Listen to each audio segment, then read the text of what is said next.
অভিনব তার আনন্দ পুরোপুরি প্রকাশ করতে পারল না। এটা খুব বড় একটা দিন ছিল। অনন্যা তার দাদাজির সামনে অভিনবের পাশে দাঁড়ালো, তাও এত বড় একটি ইস্যুতে। তাকে বিষয়টিকে গুরুত্ব দিতে হয়েছিল।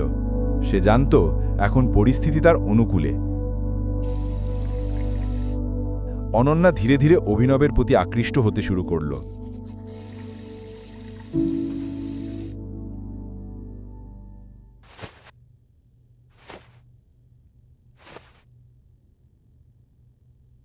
অনন্যা, যদি আগামীকাল তোমার ভাইয়ের কাছ থেকে ফোন আসে আর সে যদি সিং ইন্ডাস্ট্রিজ আর বিআর গ্রুপের মধ্যে সহযোগিতার কথা বলে,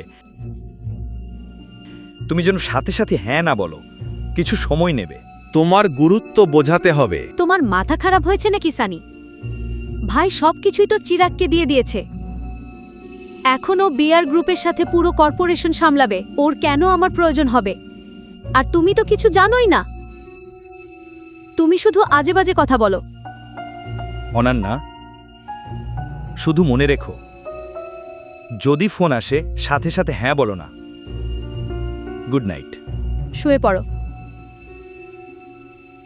নিজের কথা বলেই অভিনব শুতে গেল।